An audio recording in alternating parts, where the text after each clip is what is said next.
I'm Andy Miocha and you're watching A News. Here are the headlines. U.S. Secretary of State calls for Gaza ceasefire during visit to South Korea. Pyongyang launches a ballistic missile out to sea, according to Seoul. This year's Golden Globes for top performances in TV and film awarded in Los Angeles. Thank you for tuning in. U.S. Secretary of State expressed confidence in South Korea's democratic process during his visit to Seoul.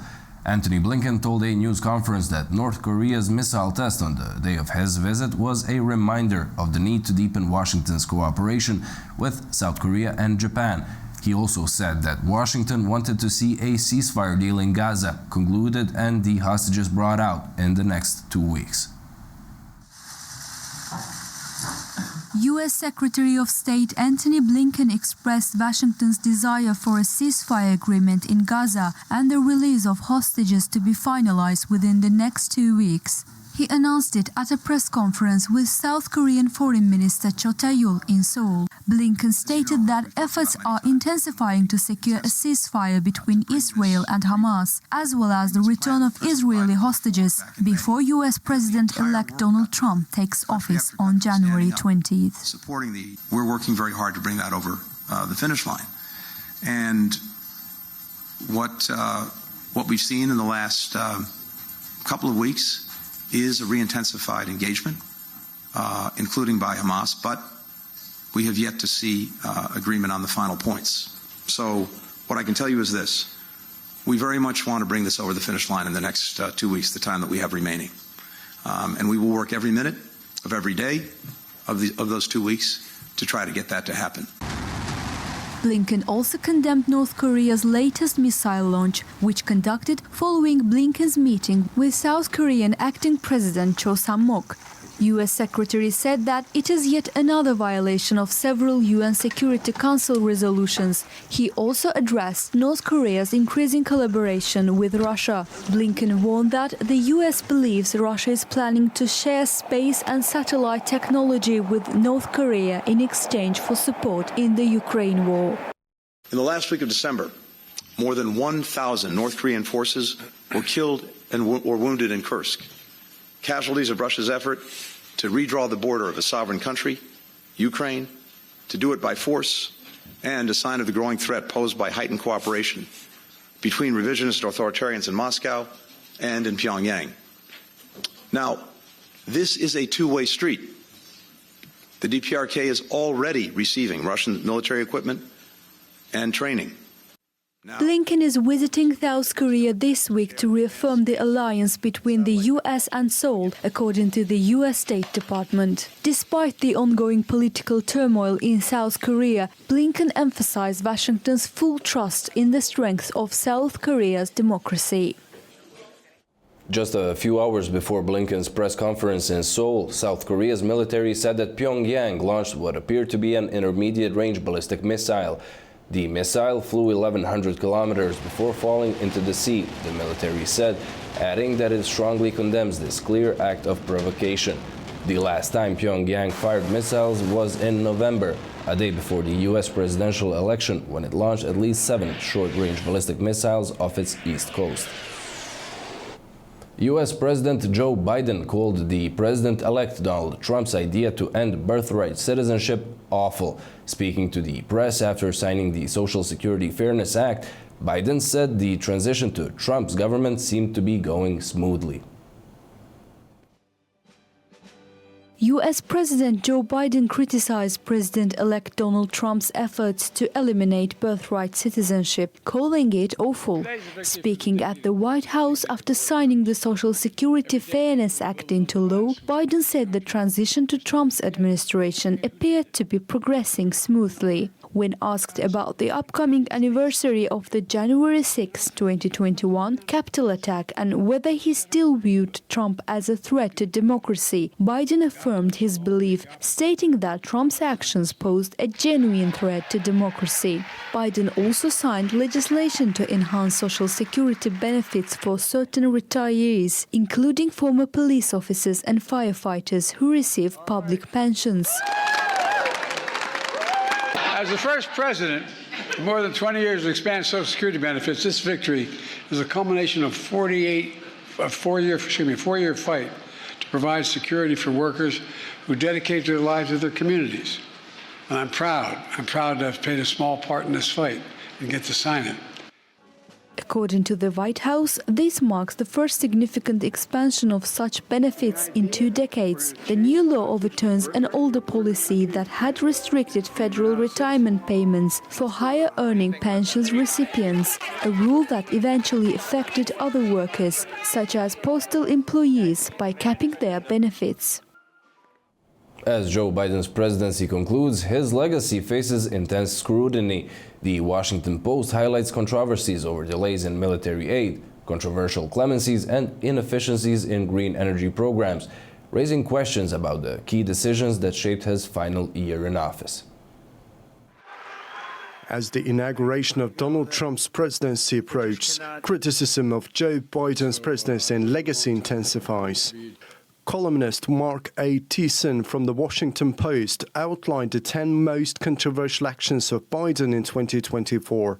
In October 2024, Biden delayed the delivery of crucial bombs and pressured Israel to limit its operations in Rafah, allegedly prolonging the Gaza conflict.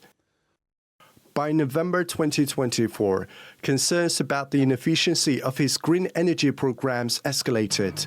$3 billion allocated for electric trucks produced only 93 vehicles, and $7.5 billion for charging stations resulted in just 200 installations, raising questions about taxpayer fund management.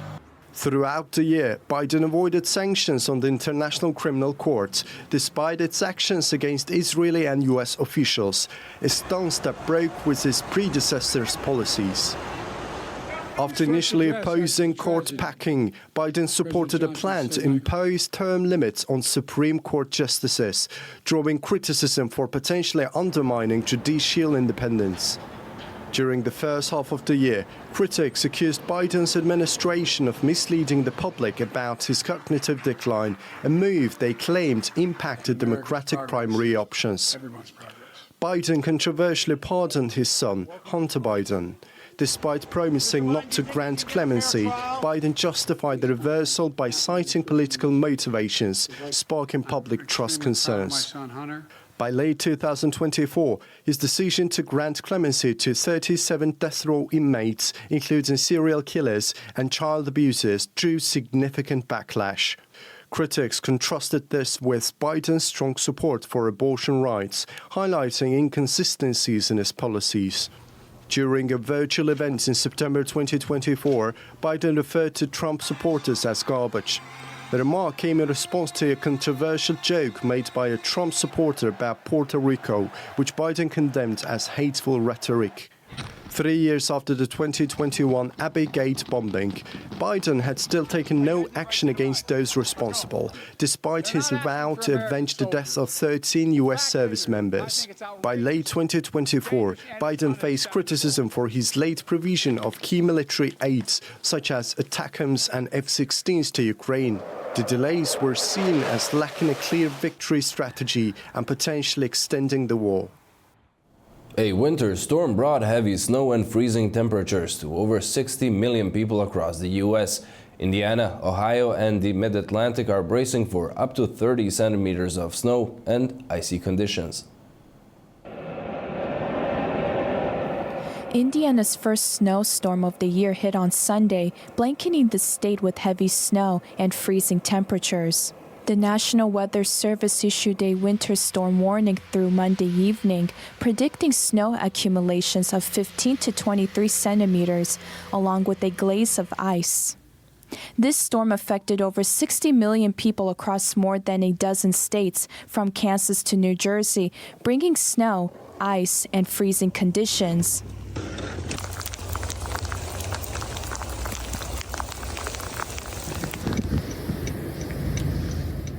Cincinnati, Ohio was particularly hard hit, with snowfall expected to reach 18 to 25 centimeters. Other major cities, including Indianapolis, Washington, and Philadelphia, closed schools in advance due to the storm's impact. The storm is moving toward the mid-Atlantic with Washington, D.C., bracing for heavy snow and bitter cold as the U.S. Congress prepares to certify Donald Trump's election as president on Monday. Blizzard conditions were reported in Kansas and northwestern Missouri, where roads were covered in snow and ice, prompting warnings to avoid travel. Freezing rain in parts of Kentucky and West Virginia created hazardous ice accumulations. As the storm moves out, Arctic air will follow, with temperatures -12 to -6 degrees Celsius below average across much of the East Coast and Great Plains. Several states, including Kansas and Kentucky, have declared states of emergency. Ukrainian forces mounted a second offensive in the Kursk region on Sunday, targeting at least 3 areas of the salient, making tactical advances, according to the Institute for the Study of War. The Russian Defense Ministry said Ukrainians launched a counterattack to halt the advance of Russian troops in the Kursk direction. Russia claims that Ukraine launched the counterattack in the Kursk region, targeting Russian forces with a combination of tanks and armored vehicles. Ukrainian forces have held territory in this area since August, further complicating conflict dynamic. On the other hand, Ukraine's Air Force confirmed shooting down 61 out of 103 drones launched by Russia overnight. Another 42 drones were lost through electronic warfare. No major damage or casualties have been reported. Russian airports in Nizhnekamsk, Izhevsk, and Perm temporarily halted flights on Sunday morning due to potential drone threats. Moscow has consistently stated that its military actions are in response to threats from Kyiv and its Western allies. Russian officials accuse Ukraine of targeting civilian areas with its drone strikes, urging international scrutiny of Ukraine's tactics. Meanwhile, Ukrainian President Volodymyr Zelensky stressed the need to strengthen national air defense capabilities. The task remains unchanged, strengthening our air defense. We are already preparing for the upcoming meeting in Ramstein, scheduled for next week. Dozens of partner countries will participate, including those capable of boosting our defense not only against missiles, but also against guided bombs and Russian aircraft. We will be discussing this with them and working to persuade them. Lives need protection here and now in Ukraine, and air defense systems must be operational for this purpose. I want to thank all our partners who understand this and help us develop an air shield. As Ukraine focuses on bolstering its air defenses, the upcoming Ramstein meeting is expected to involve discussions on international support for addressing the ongoing conflict. Austrian President Alexander van der Bellen gave the green light to far-right Freedom Party leader Herbert Kickl to attempt and form the new ruling coalition after the two met in Vienna. If Kickl succeeds, it would mark Austria's first far-right-led government since the Second World War. The Freedom Party won the general election in Austria in September with some 29% of the vote, ahead of outgoing Chancellor Karl Nehammer's Conservative People's Party. Other parties initially refused to work with Kickl. Van der Bellen then tasked Nehammer with forming a government, but the coalition talks collapsed, prompting Nehammer to announce his resignation on Saturday. Former French President Nicolas Sarkozy is expected to appear in court in Paris today as the trial around a suspected illegal financing of his victorious election campaign in 2007 by the Libyan regime of Muammar Gaddafi will begin. Sarkozy is being prosecuted for passive corruption, concealment of embezzlement of public funds, illegal financing of an electoral campaign, and criminal association. The trial, in which several businessmen and former ministers are implicated, is expected to last until April 10th, at a rate of 3 afternoons per week, after 10 years of investigation. The former president became the first in France to be sentenced to a prison term in December 2024 in the wiretapping case. Elon Musk criticized the UK government over the weekend, accusing officials of mishandling historic child sex abuse cases. In response, UK Prime Minister Keir Starmer stated that Musk had crossed a line, claiming he was spreading lies and misinformation. On Sunday night, Musk took to X to ask users if the US should liberate the people of Britain from their tyrannical government. Our correspondent Oli Barat will provide more insight on the matter. UK Prime Minister Keir Starmer gave a major speech on Monday about healthcare, but it was actually Elon Musk that almost all of the questions from journalists focused on, and that's because the US-based billionaire has been posting for days now criticism of Keir Starmer and some of his ministers about their record when it comes to the UK scandal around so-called grooming gangs.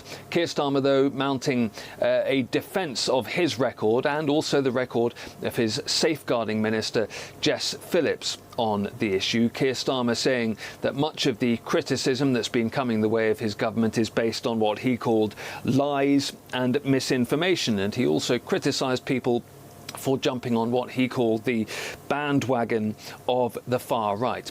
Elon Musk has been vocal in his views that Keir Starmer and Jess Phillips, he believes, should, according to his posts on social media, be jailed for their record when it comes to grooming gangs here in Britain. But Keir Starmer pointing to his own record when he was the Director of Public Prosecutions around child sexual abuse, and also saying that he believes that his safeguarding minister, Jess Phillips, has a very strong record on that issue as well. The reason that Jess Phillips came in for criticism from Elon Musk was a refusal, initially at least, to hold a public inquiry around one of the scandals in the English town of Oldham related to so-called grooming gangs or rape gangs. Now, she insisted at the time that that was because there had been several other inquiries looking into issues around child sexual abuse, but Elon Musk has been one of those online suggesting that that was a misstep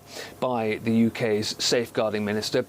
It was interesting with Keir Starmer's defence of his own record and that of Jess Phillips on this issue that he didn't himself mention Elon Musk by name. And the UK government is now trying to strike a delicate balance here. It wants to hit back when criticised, particularly over issues like grooming gangs in Britain, but it doesn't want to get too much drawn into a war of words directly with Elon Musk himself. And if Elon Musk were simply the owner of a social media platform, then it might try to ignore some of the criticism that he is putting out online. But Elon Musk, of course, is set to be a key member of the incoming administration of the President-elect Donald Trump. So it's a diplomatic issue for the UK as well. But Keir Starmer trying to mount a defence on behalf of his ministerial colleagues and his government and his personal record when it comes to grooming gangs in the UK. This is a scandal that has been revealed over a period of years related to a series of English towns and cities where gangs of predominantly British Pakistani men had been abusing vulnerable young women and girls. Elon Musk has picked it up online as an issue in recent days and has been very vocal, as I say, in terms of his criticism of the UK government, has even called for Keir Starmer to be replaced as Prime Minister. But Keir Starmer hitting back today, although, as I say, not mentioning Elon Musk at this stage by name. Oli Barrett for A News in London. Turkish Foreign Minister Hakan Fidan reiterated Ankara's dedication to stabilize Syria and aid its recovery, while also stressing Turkey's approach to restoring peace in the war-torn region. In his address at the Justice and Development Party's 8th Provincial Congress, Foreign Minister Hakan Fidan outlined Turkey's strategic initiatives in Syria, emphasizing that the process is focused on reintegrating peace and stability into the fabric of the nation. Minister Fidan also called on the international community to lift sanctions on post-Bashar Assad Syria and assist in rebuilding the country's infrastructure. He stressed that a prosperous Syria would enable millions of displaced Syrians to return home and provide benefits not only to Syria but also to the wider region, including Turkey. Fidan also underscored Turkey's role in regional development, pointing to the Development Road project with Iraq, which aims to establish a strategic corridor linking the Gulf to Europe. Concluding his address, Hakan Fidan reiterated Turkey's foreign policy vision of promoting peace, stability and prosperity through cooperation and development initiatives, aligning the country's progress with the welfare of its neighbors. 3 people died after a helicopter crashed in Porbandar, India. The Dhruv advanced light helicopter crashed near the runway and caught fire. The 2 pilots and 1 aircrew diver were taken to the hospital where they succumbed to the injuries. The investigation on the cause of the crash is ongoing. Russia remains Armenia's top trading partner, according to data from Armenia's Statistical Committee, showing that Russia's exports to the country surged by $5.6 billion to nearly $8.3 billion during the first 10 months of 2024. At the same time, Armenia's trade turnover with the United Arab Emirates grew more than 5-fold, reigniting discussions about Yerevan's role as a major conduit for exports of Russian gold and diamonds to global markets. Armenia's domestic gold production accounts only for a fraction of the official figures, backing reports of Yerevan helping Moscow to circumvent gold trade sanctions the West imposed following Russia's invasion of Ukraine. In business news, China's Xiaopeng Motors and German Volkswagen have agreed to expand their partnership to cooperate on ultra-fast electric vehicle charging networks in China. Volkswagen and Chinese EV maker XPeng will open their existing Chinese networks to each other's customers. That covers about 20,000 charging systems across 420 cities in the country. And they will explore joint construction of new co-branded sites. XPeng and Volkswagen first formed a partnership in 2023. At the time, the German giant bought a stake of almost 5% in the Chinese firm for $700 million. The company said they would jointly launch 2 Volkswagen-branded EVs in China by 2026. Volkswagen later stated that it had worked with XPeng to develop a new architecture for intelligent and electric cars. It said that would allow it to offer more affordable EVs in its biggest market. In the world of showbiz, LA hosted the Golden Globe Awards. The TV series Shogun and Baby Reindeer dominated the small screen, while The Brutalist and Emilia Perez triumphed in film. And the Golden Globe goes to...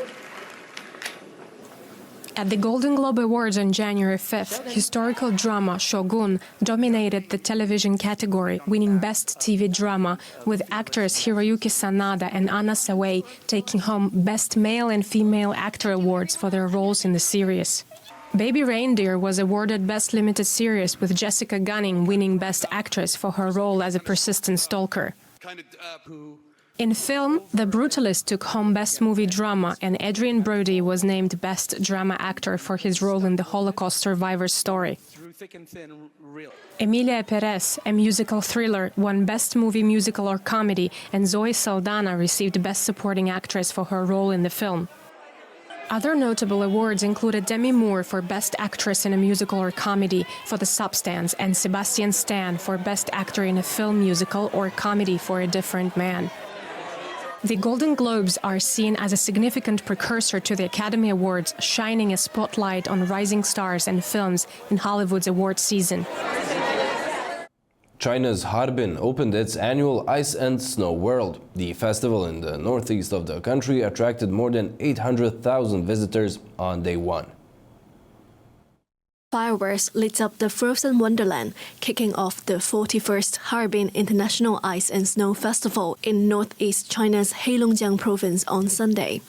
Many tourists from southern provinces enjoyed seeing the massive ice sculptures and participating in other activities despite the minus 20 degrees Celsius chill.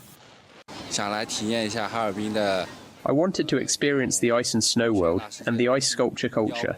I truly felt the warmth and hospitality of Harbin here. Despite the cold, it has been incredibly fun. According to staff at Harbin Ice and Snow World, this year's event is the largest in history. featuring a record-breaking 300,000 cubic meters of ice and snow, the highest amount ever used. Visitors were impressed. Actually, it is still a very novel experience. I saw those people creating these ice sculptures. I think they're artists. They must have worked so hard. I could barely handle the cold myself, so I really admire their dedication.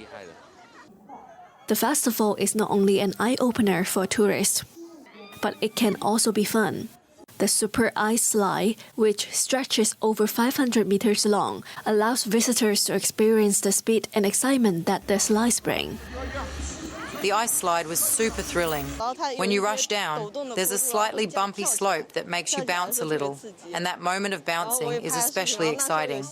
I also recorded a video. At that time, there happened to be a sunset, which made everything look stunning. Then I went on the Ferris wheel, which offered a panoramic view of the entire ice and snow world. The Ice and Snow World has received 104,000 visitors, a year-on-year increase of 24%. The tourism season is expected to peak. The festival, themed Shared Dreams of Ice and Snow, United Hearts in Asia, incorporates elements from the 9th Asian Winter Games, which will be held in Harbin from February 7th to February 14th.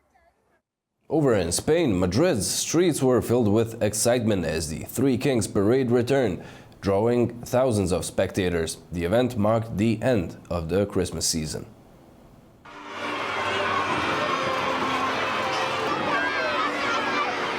Madrid's streets were filled with excitement and color on January 5th as the city's much-anticipated Three Kings Parade made its grand return.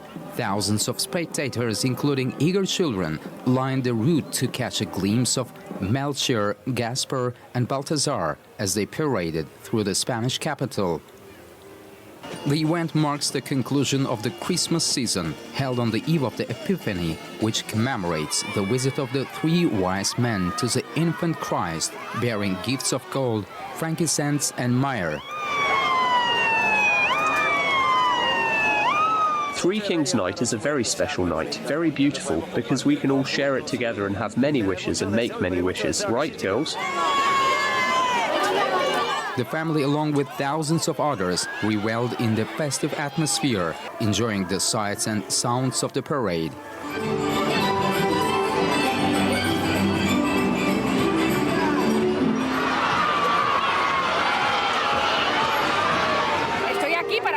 I'm here to watch the parade with my nephews and my children, and I've been coming to Madrid to see it for many years now. As the kings made their way along the 3-kilometer route, children were delighted by the tossing of sweets from the parade floats, adding to the enchantment of the evening. For many children, the occasion was filled with excitement and anticipation.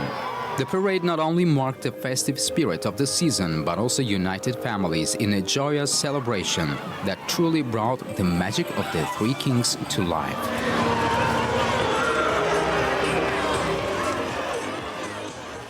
Well, that's all we have for you for now. Thanks for watching and do stay tuned to A News.